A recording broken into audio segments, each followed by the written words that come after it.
Dunay daghang mensahe ang atong gibasa karon bisag mubo ra ni siya nga mga pagbasa diri sa atong kaning unang pagbasa. Gideklarar ni San Pablo sa iyang sulat nga dili na kuno ta mga estranyo, dili na ta mga dumuduong, mga langyaw didto sa balay sa Ginoo, kung dili mga lumulupyo na ta.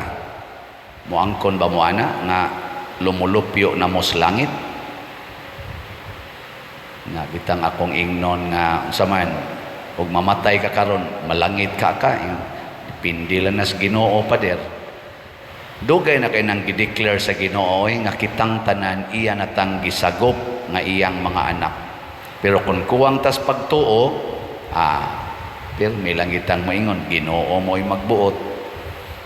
Pero Ginoo mo'y magbuot, kunya siging buot-buot, buot-buot o puyo-puyo, buot-buot o pangangkon anang mga yuta, mga balay, mga bahandi, buot-buot o kiskis anang kilay, pakulor anang buhok, buot-buot o palaygit, buot-buot o aborsyon, buot-buot o pahimong laki bisag babay, pahimong babay bisag laki. Nya dayog ingon, Ginoo lay magbuot. Nya kusog kay magbuot-buot. Unsa man ay pasabot ana? Kuwang sa pagtuo. Way pagtuo. Muna ang pagtuo gipulagway diri sa kinabuhi ni Tomas. Naa siya'y gugmas Ginoo, nya tungod sa iyang gugma sa iyang giila nga Ginoo nga mao si Hesus, pagkamatay guol kay siya, bisag naa siya'y pagtuo nga mabanhaw si Hesus, pero gusto niyang mapamatud-an. Pwede bang pamatud-an ang pagtuo?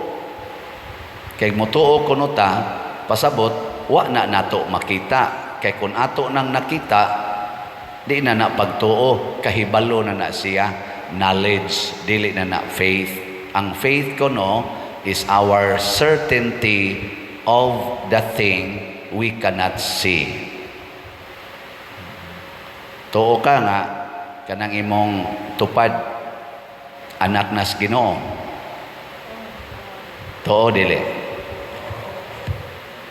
Sige, lingi ingna, tuo ko anak kas Ginoo. Sige, ingna. Labi na gyud iniglingi nimo, mao nay kawatan kay sa inyo, mao nay badlongon kay nimong anak, mao nay bisyoso kay nimong bana, motuo kag anak nas Ginoo. Pero kung tinuod ang imong pagtuo, kinahanglan mudawat ta sa dili nato makita. Kay kanang atong nakita usahay lipat-lipat ra na. Lipat-lipat ba? Ang tinuod di gid nato makita. Gakinahanglan tag pagtuo aron ta makakita. Mo nang ningon si Jesus, bulahan tong mituo bisan wa kakita. Nakaron para nako ang nahitabo ni Tomas, usa ka okasyon nga gigamit sa Ginoo aron tudluan ta unsaon pag kanibang paghupot og tinuod nga pagtuo. First, kinahanglan dili ta magpadala, di dayon ta motuo sa istorya sa atong isig katao. Kana bang tabi-tabi ba? Yan. Hala, tuwa dito'y birhen nga nihilak. Hala, nisayaw ang adlaw. Hala, tuwa dito'y cancer stage 4. Nya pagduol niya dito sa ribulto nga tuwa ning kapilyaha, nawa ng iyang cancer. Ayaw dayog tuo ana. Ayaw tuo dayon sa sultis mga tao. Labi na gyud moingon, gisudlan ko sa birhen, gisudlan kong Santo Niño, nya usab-usab dayong tingog. Gisudlan ko ni Hesus, nya mausab dayong tingog. Ayaw sad tuo. Ang simbahan, careful kayo ana. Moagi ginag-process nga perting taasa. Doon na tayo pamaagi sa pag-verify. So muna si Tomas, iya tong gi-verify. Wa siya moingon nga di siya motuo nga si Jesus dili mabanhaw, pero ang iyang gustong i-verify ang gisulti aning mga tawhana tinuod bakaha. Kung moingon ko, kung mo palit mo og slot, malipay mo, unsa man, tuo mo dili. Mo palit mo og slot ba kaning atong SBF dag, malipay mo, tuo mo dili. Ayaw sag tuo, i-verify usa, palit usa, palit ba? Nya inig palit nimo, tanawa ko noong nalipay ba ka? Kay moingon lang ka nga, man, lipay bitaw ta, nya wa ka mo palit, wa nimo ma-verify. Wa mo kasabot ana, mao na pasabot, palit mo. Nuna diri sa ato karong halin, daghanang nalipay. Og inyo ning pangutan-on, lipay kay ni sila. Ang atong halin sa SBF DAG as of yesterday niabot na og 30,470 ka slots. Pakpakan na to ang mga nangalipay. Nya ako lang gisigihan gyapon og kwenta ang napamay sigig hatag nato sa 19 slot challenge. So doon na natay nadawat nga 204 ka 19 slot challenge. Pakpak. Nya mingon mo na malipay bagud ta ana. Suway lang. Haron ikaw na sad mo imo testimonya nga malipay gidi ay. Nya gahapon dunay ato dinhing bisita si Father One Rosaroso. Nya nag-mission appeal sila tungod anang Family Life Ministry Center nga ilang pagatukuron dito sa Paypay Dan Bantayan. Daghan kay sila gisulti diri paghuman sa ilang tibok adlaw nga paghimo sa apil sa tong misa, nya nangayo silang mga hinabang. Daghan kay sila gisulti pagkagabi nga matud pa nila dili kuno nila masinati sa uban nilang naadtuan o wa nila masinati, purti gid nilang lipaya. Nya mao ni ang partial pa ni kay kamong mga online parishioners pwede pa man mong mupadala hangtod karong Sabado ang ilang nakuha diri nga atong mga love offering para sa ilang pagsolicit sa ila ditong center sa sa 7 ka misa. Ang ilang nadawat nga katong atong special love offering niabot og 194,528 pesos and 85 centavos. Actually, wa gid ni sa misa. Ang sa misa 94,000 anya. Paghuman sa misa dunay ni simba nga ni personal og hatag ni Father One dito sa may opisina nagda og 100,000. Sa diri gyapon to gikas misa. So salamat kayo. Malipayon kay itong ni-donate niya. Gikan sad sa atong simbahan, sa atong parokya, mipaambit sa taog 50,000 adto sa nilang Father One. Nya pag humanas misa, doon na pag nitonol, ngit na to, nitonol og adide lain din sa iyasa ning kuan tingali ni kuan Father One kay namagini siya lain sad nga donor niabot sad og 10,000 di na ni dinis ato. Nya pag human sa misa dunay ni tonol og sobre nga worth 800 pesos. Nya ang ilang total gyud nga nadala sa ilang pagpamauli kagabi 255,328 and 85 centavos. Pakpak. Nya kamong mga online parishioners o manghatag pagyud mo makaambit mo sa kalipay kay ang center dinhi ang kuan man na The Holy Family of Nazareth Center sa Family Life Apostolate sa Far North. Lipay kay sila tungod ni sa atong pagtuo nga kita sakop sa simbahan, dili ta mga langyaw kung dili sakop nining simbahan, sakop kining atong parokya, sakop sa kinadak-ang simbahan sa tibuok kalibutan. O kung doon na may paninginahanglan ang mga bahin niini na atang mutabang. dako kay tag project din sige sad mog tabang, dili yun ko mo hikaw sad kung dunay mo sangpit nato sa atong extra love offering. Ngano man kay okasyon kini nga kita malipay, okasyon kini nga masinati nato ang buhi nga Kristo. Hain man ang buhi nga Kristo karon mga igsoon niya sa santos nga misa. Kada nato simba, kada nato dawat ni Kristo, that is the real presence of Christ. Ang atong makita kanang puti nga pan or hostia nga consecrated, pero ang atong pagtuo nahibaw nga dunay dili makita dinhi nga tinuod nga niya dinhi.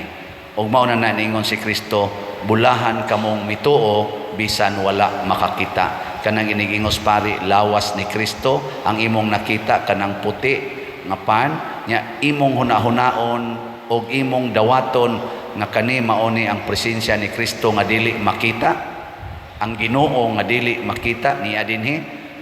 You will receive it with reverence.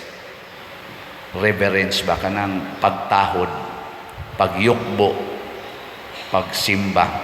Mao na kining atong tupad o kanang inyong mga kuyog sa balay, gideclare man sad ng Kristo nga unsay inyong buhaton sa inyong isig katao, mao sa nay inyong gibuhat nga rin ako. Ayaw sa na yama-yamai ang inyong mga silingan o kanang kuyog sa balay, bisag unsa panagnaong kay naay dili makita diha nga presensya sa Ginoo. Hastagay ka na mga adik, kana bang manuyupay ba? Si Santa Maria Goretti, gi-rape to siya.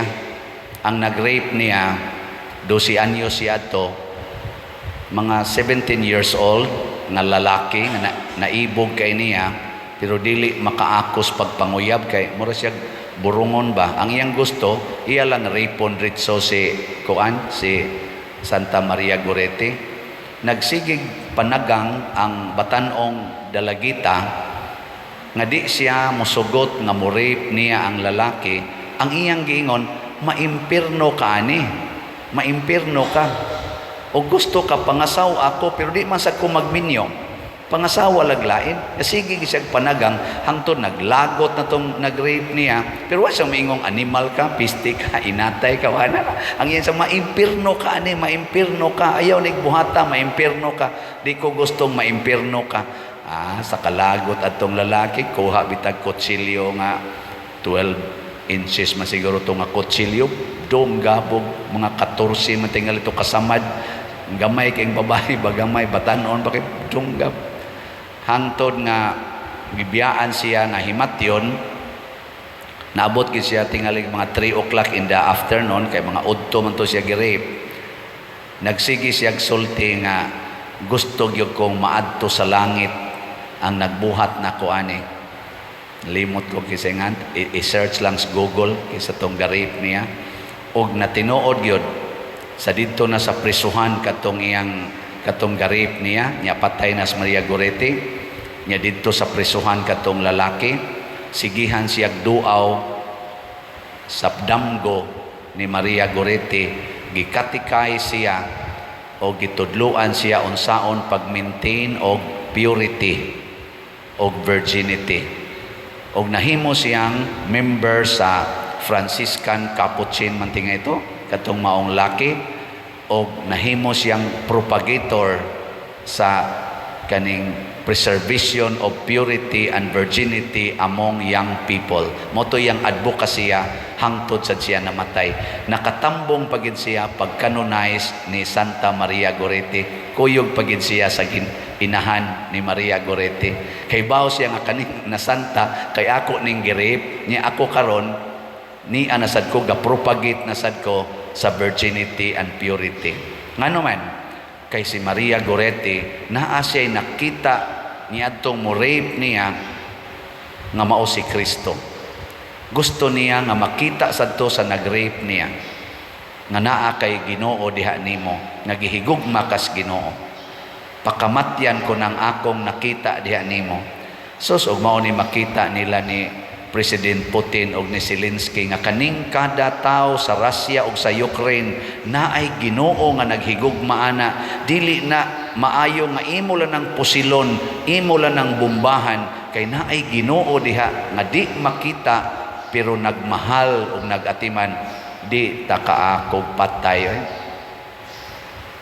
Ilingi ay mong tupad katapusang lingi ing na mustaman nakakita na kas Ginoo diri nako. Ha? Lingi ba imong tupad ba ing nakakita kas Ginoo ni anako? O mingon kanisa, wa jud ko kakita. Sige lang, iampo lang na kay makakita ra na madugay.